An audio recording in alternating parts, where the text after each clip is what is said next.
I'm out here on this very beautiful day and thinking about, I guess, the word fear.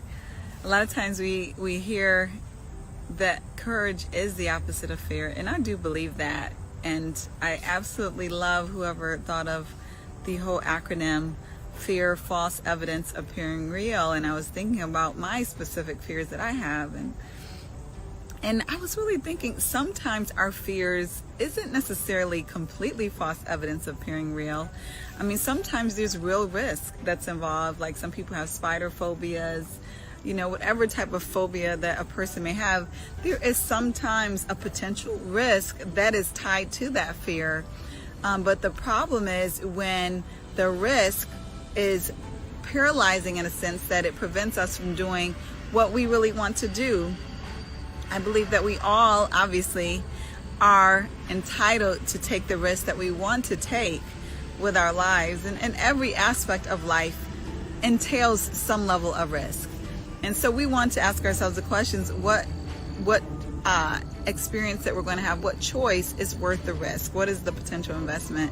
So I was especially thinking about this as I'm looking forward to returning back to one of my favorite places, Costa Rica. And one of the things that I did to face my fear of heights was to zip line. And not only zip line, but zip line at 6,500 feet, which even when I hear myself say that, it's absolutely insane.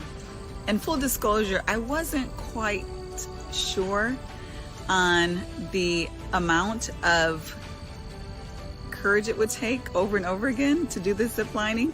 I thought it was like this one line because I had never zip lined before.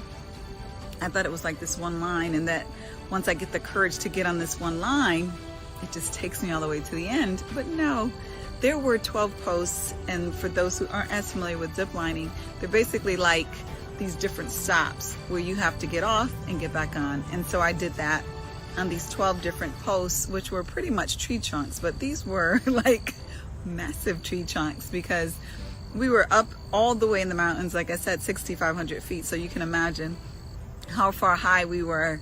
Like we literally drove about 45 minutes just to get to the top, and then we zip lined down.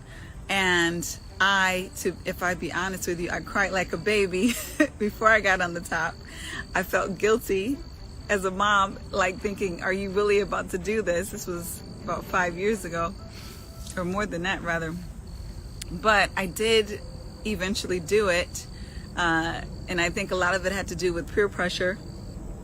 Not that people were pressuring me directly, but I'm like standing here, there's an 8-year-old kid, a 10-year-old kid, and all these other people, and I'm the only one sitting here frantic and terrified. So it did make me, a little bit more encouraged to do it. And, honestly, my main reason for doing it was to face my fears. I wanted that opportunity to face my biggest fear. And I thought that was a really cool way of doing that. And so I ultimately did it. It was an amazing, absolutely amazing experience, a humbling experience, if you can imagine, of just being up there. It was beautiful. The trees, the water, just seeing heights, seeing a view that I've never seen before. I've been in planes, that's far high, obviously, and you feel far more protected.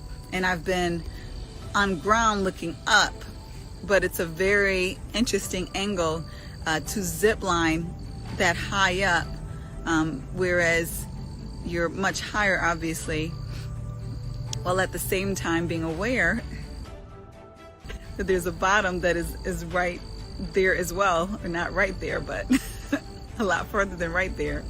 And interestingly, they give you a helmet, but the helmet, I mean, between me and you, it's like, I don't know how much the helmet really would have done, if, God forbid, there was any type of fall. But that being said, do I think I'll ever do it again? I probably won't.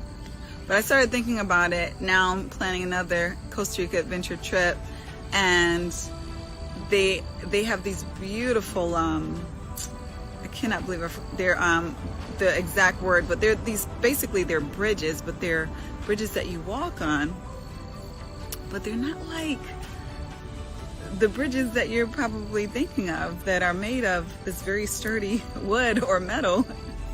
It's not that type of bridge, and I wish I could remember, it just slipped my mind, the exact name of the bridges. But they're like the loose bridges. So like they're bridges technically someone could slip on through. They're bridges when you walk, they're wobbly, so you get an idea of those bridges that I totally cannot remember the name of them. And so here I'm again, I'm like, gosh, I have to muster up this courage once again to do this. And you know, a lot of things, you know, that we enjoy, there's always some risk involved, and some things we don't enjoy, there's still some risk involved. Like I said, there's risk in living. But at the same time, I just know it's going to be an amazing experience, and it just made me think I would love to come in and talk to someone who really wants to do something, but is paralyzed by fear.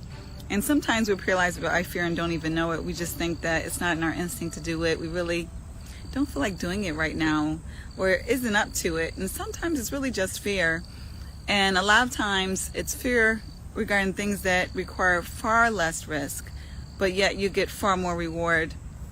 So, you know, just reminding you, as I remind myself, you know, everything we want to do isn't always comfortable. Everything that we want to do isn't always something that we've done before.